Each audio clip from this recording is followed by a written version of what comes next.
The conference room buzzed with morning chatter as I arranged documents for our weekly staff meeting. My husband Mark swaggered in late, coffee in hand, wearing that smirk he saved for when he wanted an audience. Our director was asking who prepared the new workflow sheet when Mark tapped my shoulder. "Relax, she's just the secretary," he announced loudly. "I handle the real stuff." Awkward laughter rippled around the table. My cheeks burned. My throat tightened. I stared at my notepad, pen frozen in my hand. 12 people sat in that room. 12 witnesses to my humiliation. HR's head snapped up sharply. The entire room fell silent. My heart pounded so hard I could hear it in my ears. Mark kept talking like nothing happened, launching into some explanation about project timelines. But I couldn't hear him anymore. Something inside me had shifted, not anger, not rage. Clarity. For the first time in 3 years, I wasn't questioning myself. I was questioning him. And in that moment, I realized the man I married wanted me small. I excused myself and walked into the hallway on shaking legs. The bathroom mirror reflected a woman I barely recognized, flushed cheeks, trembling hands, eyes starting to water. I forced myself to breathe slowly. "My name is Mia Stones," I whispered to my reflection. "And this is the day everything changes." I'd spent 3 years making myself smaller for Mark. Dimming my light so he could shine brighter. Crediting him for my ideas. Letting him explain concepts I'd taught him over dinner. I'd told myself it was partnership, that we were a team. But teams don't humiliate each other in front of colleagues. Teams don't reduce their partners to punchlines. I splashed cold water on my face and straightened my shoulders. When I walked back into that conference room, I looked different. Not broken. Not angry. Determined. Mark glanced at me with mild concern, probably worried I'd make a scene. I smiled politely and returned to my notes. He relaxed, thinking he'd gotten away with it. What Mark didn't know was that I'd just declared war. 3 years earlier, I'd joined Morrison & Associates as an administrative assistant. Mark was already there, working as a team lead in operations. We'd been married for 2 years by then, and he'd encouraged me to apply. "You'd be perfect," he'd said. "You're so organized. They'd be lucky to have you." In the beginning, he was proud of me. He introduced me around the office, bragged about my color-coded filing systems, told everyone I kept his life together. People loved working with me. I made their jobs easier. I remembered birthdays, caught errors before they became problems, and kept projects running smoothly. The company was a mid-sized consulting firm, about 60 employees, steady growth, professional atmosphere. Mark had been there for 5 years and seemed well-liked. I thought working together would bring us closer. For the first few months, it did. We'd drive to work together, have lunch, and celebrate small wins. But slowly, so slowly I almost didn't notice, things shifted. My organizational system started making the whole office run smoother. The shared drive that had been chaos became logical and searchable. Meeting schedules that always conflicted suddenly worked. People began coming to me for answers before asking their managers. Including before asking Mark. I'd be explaining something to a coworker when Mark would appear, interrupting. "Ask me instead," he'd say with a smile that didn't reach his eyes. "She doesn't understand the technical parts." At first, I thought he was trying to help.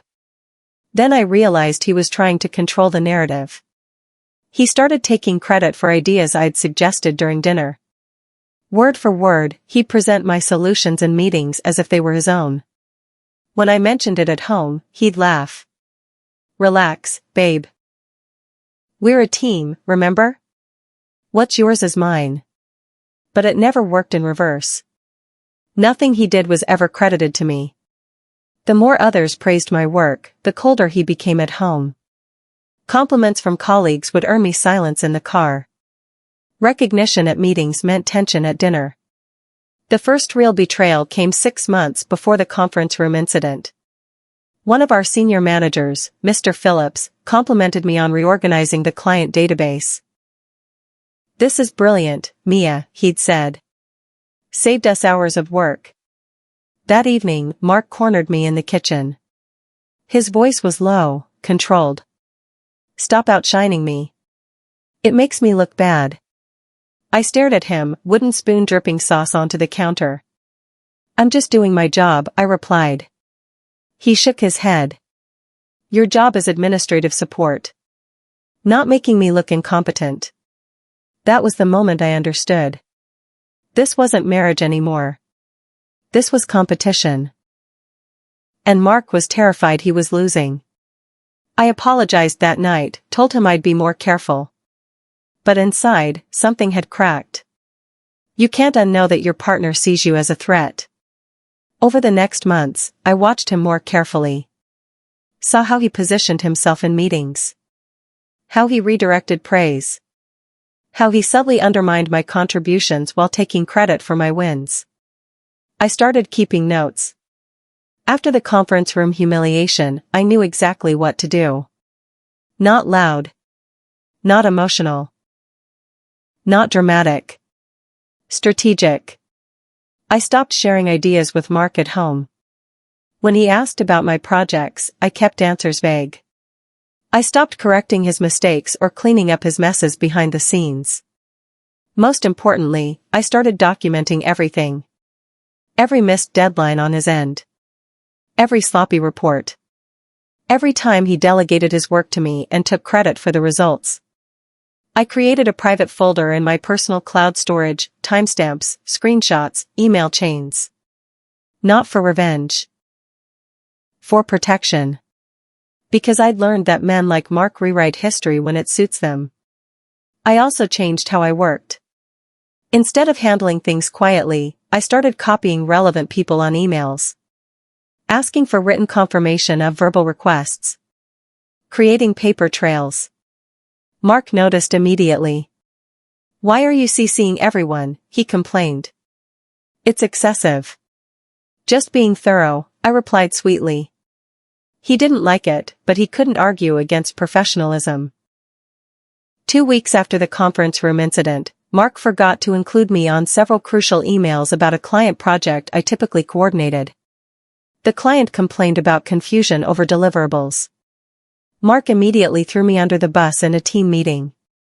"Mia must have missed those emails," he said, shaking his head sadly. "I sent everything to her. But I had screenshots. Timestamps. My inbox showing exactly what I'd received and when."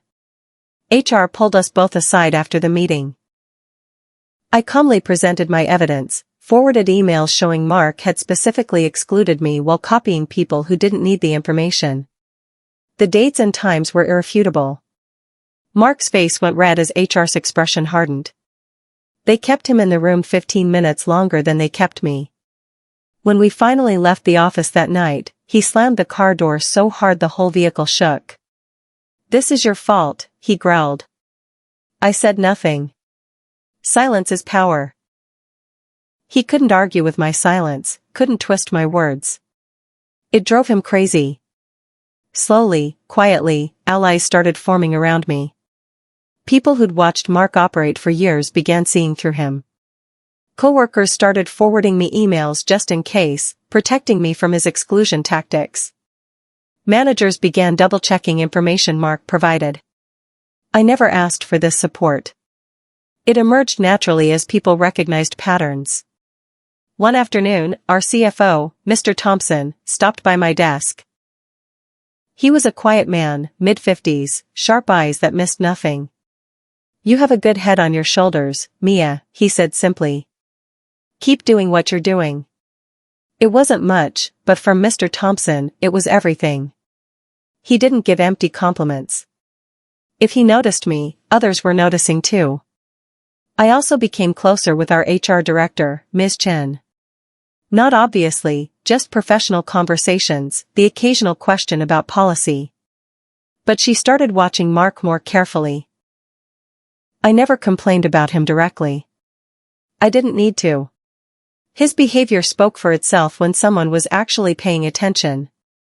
The tide was turning, and Mark had no idea. Morrison and Associates landed a massive contract, a corporate restructuring project worth 6 figures. Mark bragged about it at home for 3 days straight. "I'm definitely getting tapped for project lead," he announced over dinner. "This is my moment. This is what gets me into senior management." The next morning, our CEO, Mr. Harrison, stopped at my desk. Mark's desk was 20 feet away, well within earshot. "Mia, we'd like you involved in the planning phase for the Westfield contract," Mr. Harrison said. "You see details others miss. Your organizational approach could make or break this." I felt Mark's stare burning into the side of my head. "I'd be honored," I replied professionally. Mr. Harrison nodded and walked away. The silence from Mark's direction was deafening. When I glanced over, his jaw was clenched so tight I could see the muscle jumping. His hands gripped his keyboard like he wanted to snap it in half. That afternoon, I was invited to the preliminary planning meeting. Mark wasn't. Mark's first sabotage attempt was clumsy.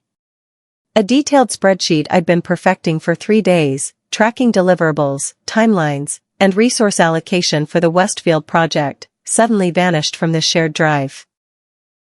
Mark appeared at my desk with theatrical concern. "Did you forget to save your work?" he asked loudly. "It's not showing up anywhere." Several coworkers looked over, sympathy on their faces. But I didn't panic. I simply opened my laptop, accessed my personal cloud backup, and restored the file. Every version, timestamped, automatically saved. I even had the revision history showing my authorship. "All good," I said calmly. "I always keep backups." Mark's face went white. He'd expected tears, frustration, maybe even for me to quit. Instead, I demonstrated exactly the kind of foresight and competence the company valued. Mr. Thompson, who'd been walking past, paused. "Smart practice, Mia. Wish more people were that careful." He looked pointedly at Mark. The message was clear. Mark stormed back to his desk and didn't speak to me for the rest of the day. The second sabotage was even more obvious. Mark forgot to tell me about a rescheduled planning meeting, hoping I'd miss it and look unprofessional. But Ms. Chen from HR had texted me 30 minutes earlier with the update. When I arrived on time, prepared and professional, Mark showed up 20 minutes late, sweaty and defensive. "Sorry," he panted. "Thought it was at 2. Mr. Harrison glanced at his watch, then at the meeting invitation clearly showing 1 o'clock. "Perhaps check your calendar more carefully," he said coolly. The other board members exchanged knowing looks. I took my seat and began distributing the agenda I'd prepared. The contrast between us couldn't have been clearer. Mark tried to regain control by dominating the conversation, but his suggestions were vague, poorly thought out. When Mr. Thompson asked for specifics, Mark stumbled. I calmly provided the data he couldn't remember, supported by documentation I'd prepared. By the end of the meeting, Mark looked like a man drowning while I stood on solid ground. The real turning point came when Mark's carelessness nearly cost us the Westfield contract. He'd promised deliverables on a timeline he hadn't verified with our team. When the client emailed asking for an update on materials that didn't exist yet, Mark panicked. I watched him pace his office, making frantic calls, cursing under his breath. I could have let him crash. Should have, maybe. But saving the contract wasn't about Mark, it was about proving something bigger. I quietly contacted our production team, reworked the timeline to something achievable, drafted new deliverables, and personally called the client to explain the revised approach. The client was frustrated but appreciated the honesty and clear communication. The contract stayed intact. Mark took credit in the next team meeting, naturally. But what he didn't know was that Mr. Harrison had been silently on that client call, listening to every word. He'd seen exactly who solved the problem and how. After the meeting, our CEO caught my eye and gave the smallest nod. No words needed. He knew. They all knew. Rumors started floating through the office, quiet whispers about an upcoming promotion. Someone's getting bumped to director level, I overheard in the break room. Mark heard them too and puffed up like a peacock. At dinner that night, he was already planning his victory. Once I get that director position, you should probably step back, he said casually. Director's wife working as a secretary looks weird. I set down my fork carefully. I'm not quitting my job. Mark laughed like I'd told a joke. Why would you want to keep working admin when I'll be making senior management money? He genuinely couldn't fathom that I valued my work, my independence, my identity beyond being his wife. Because it's my job, I replied. Because I'm good at it. Because I earned my place there. His smile faded. You got that job because of me, he said quietly. It wasn't true, I'd interviewed and been hired before he even mentioned being married to someone in operations.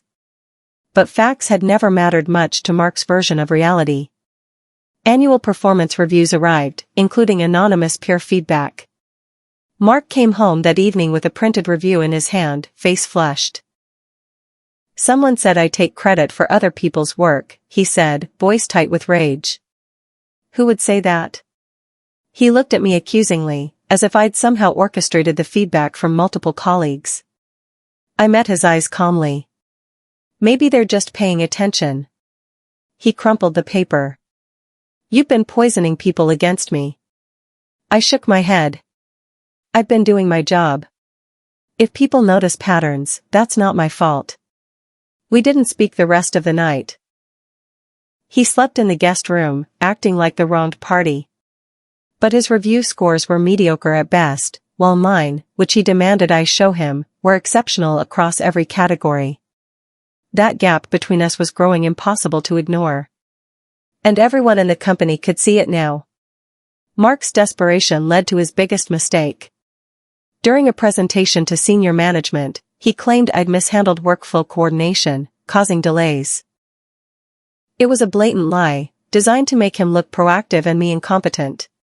But Mark had forgotten something crucial. Every workflow document was stored in our shared leadership folder, accessible to everyone in the room. Mr. Thompson opened the folder mid-presentation. The room went silent as he scrolled through my meticulously organized files, color-coded, time-stamped, complete. Then he opened Mark's contribution folder. 3 documents, 2 of them incomplete, all dated after he'd claimed to have finished them. Mia's workflow is flawless, Mr. Thompson said flatly. Mark, this delay is your error, not hers. Mark froze. His mouth opened and closed. The other executives watched him with expressions ranging from disappointment to disgust. I kept my face neutral, but inside, I felt something shift. Mark had just publicly humiliated himself with a lie that was instantly, undeniably provable. His credibility shattered in that moment.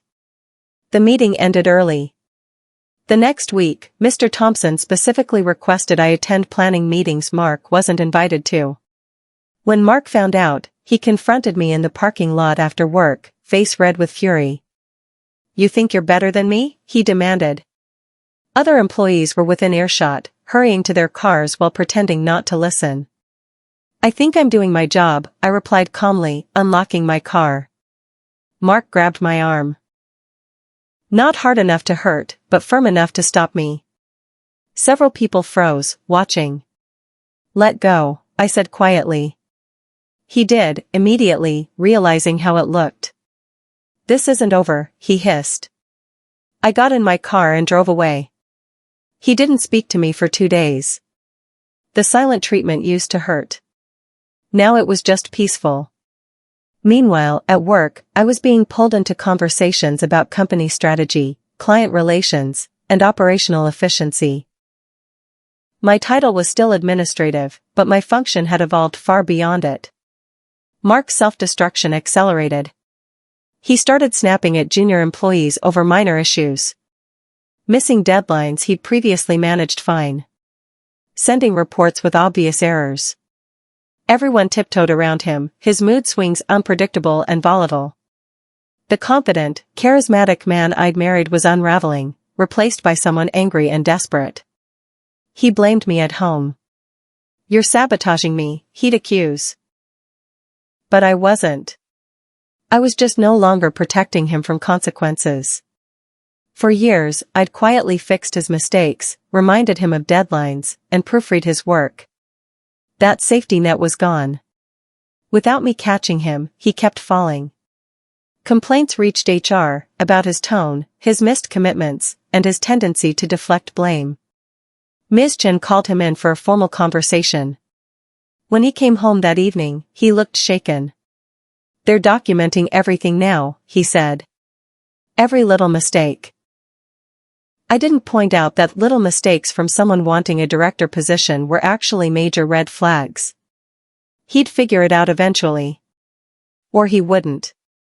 Either way, it wasn't my problem anymore. A senior vice president emailed me directly one morning. "Can you verify these budget numbers?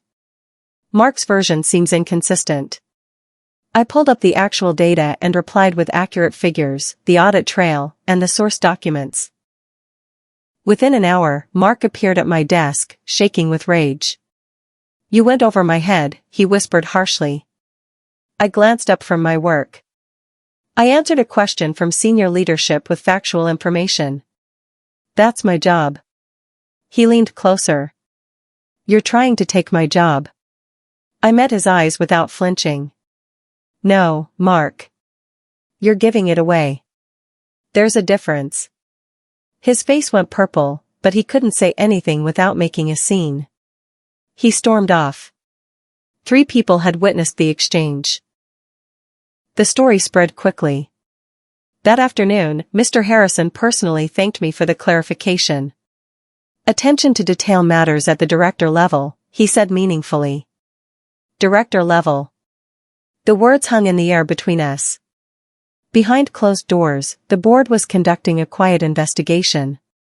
I learned this later, but apparently they'd been reviewing 3 months of operational workflow, comparing Mark's contributions to actual outcomes. Every corner he'd cut was documented. Every time I'd cleaned up his mistakes without credit was visible in the file histories and email chains. Every sabotage attempt he'd made had left digital fingerprints. They didn't call me in for questioning. They didn't need to. The evidence spoke for itself. Meanwhile, Mark remained oblivious, convinced he'd fooled everyone. He'd spent so many years creating narratives that he believed his own stories. The gap between his self-perception and reality had become a canyon. And he was about to fall into it. Ms. Chen told me later that the board review was initially routine, triggered by the upcoming director position. But as they dug deeper into operational efficiency, patterns emerged that couldn't be ignored. Patterns of one person propping up another. Patterns of credit misalignment. Patterns of someone performing far above their pay grade. Not knowing what was coming, Mark spent the week before the quarterly board meeting strutting around the office. "Promotion incoming," he announced to anyone who'd listen. "Director seats got my name on it." People exchanged uncomfortable glances. Some looked at me with sympathy, assuming I'd be devastated when my husband got promoted over me. I just kept working. Quiet. Steady. Prepared. I'd updated my resume, not because I planned to leave, but because being prepared is smart practice. I'd documented my contributions to every major project. I'd built relationships across departments. Whether Morrison and Associates recognized my value or not, I knew my worth. That knowledge was armor. Mark bought a new suit for the board meeting. Expensive, tailored, confident. He wore it around the apartment the night before, practicing his humble acceptance speech in the mirror. I watched him with something like pity. He'd built an entire castle in the air, and tomorrow it would vanish. The quarterly board meeting was packed with senior leadership. Mark wore his new suit and expensive cologne. I wore quiet confidence and a professional dress I'd owned for years. When the executive assistant called Mark in first, he winked at me as he stood. "Wish me luck," he whispered. I just nodded. He was in there for 12 minutes. When he emerged, all color had drained from his face. His jaw was clenched, eyes unfocused, hands trembling slightly. He walked past me without making eye contact. "Let's go," he said hoarsely. I stayed seated. "They haven't called me yet," I replied. He stared at me like I'd spoken in a foreign language. "What?" I looked at him calmly. "They scheduled me for 10:30. It's only 10:20. Mark opened his mouth, then closed it. He sat down heavily in the chair beside me, putting his head in his hands. We waited in silence. The air felt electric. Finally, the assistant appeared. "Miss Stones? They're ready for you." I walked into the boardroom with my shoulders back and my head high. Mr. Harrison sat at the head of the table, Mr. Thompson to his right, and 3 other board members I recognized but rarely interacted with. They all smiled when I entered, genuine smiles, not polite corporate masks. "Mia, thank you for joining us," Mr. Harrison began. "We've been reviewing operational performance, and your contributions have been exceptional." Mr. Thompson added, "You've been effectively performing director-level responsibilities for the past 6 months. Your workflow systems, client relations, and crisis management have consistently exceeded expectations." My heart was pounding, but I kept my expression professional. "Thank you. I've worked hard to support the company's goals." Mr. Harrison glanced at his colleagues, received small nods, and turned back to me. "Mia, we'd like to offer you the position of Operations Director, effective immediately. The role comes with appropriate compensation, benefits, and a leadership team you'll build yourself." I felt my breath catch. "I accept," I said. When I walked back into the waiting area, Mark was still sitting there, staring at nothing. I didn't need to say anything. The executive assistant had already given him his termination paperwork, not a layoff, but a firing. "Performance issues uncovered during the board's review," she'd explained. "Failure to meet director-level competencies. Pattern of taking credit for others' work. Inconsistent output. Unprofessional conduct." He looked up at me with devastation and rage warring on his face. "They gave it to you," he said. "It wasn't a question." I nodded. "I earned it." His hands clenched into fists. "I made you. I got you that job. I introduced you to everyone. You wouldn't even be here without me." I looked at him, really looked at him, and felt nothing but pity. "You're right about one thing," I said quietly. "I wouldn't be here without you. Your behavior taught me exactly who I didn't want to become." I walked away, leaving him sitting alone in the hallway where he'd expected to celebrate. The announcement email went out at noon. "We are pleased to announce Mia Stones as Morrison & Associates' new operations director, effective immediately. Please join us in congratulating her on this well-deserved promotion." My inbox flooded with congratulations. Coworkers stopped by my new office, yes, my office, with a door and a window, to shake my hand. Ms. Chen brought flowers. Mr. Thompson personally walked me through the transition plan. Mr. Harrison introduced me to clients as the operational backbone of this company. Mark's former team looked visibly relieved. One of them, a junior analyst named Tyler, admitted quietly, "He made this place miserable. We're all so glad you're leading us now." I spent the afternoon in meetings, planning, building. This wasn't about revenge anymore. This was about proving that competence, preparation, and integrity mattered. That quiet strength could outlast loud arrogance. That knowing your worth was more powerful than someone else's attempts to diminish it. That evening, I walked out of Morrison & Associates with a different colored badge, leadership blue instead of administrative green. The parking lot was nearly empty, just a few scattered cars in the dim evening light. I sat in my car for a moment, not starting the engine, just breathing. Mark had lost everything because he couldn't respect his own wife. He'd seen me as competition instead of a partner, a threat instead of an equal. His ego had written checks his competence couldn't cash.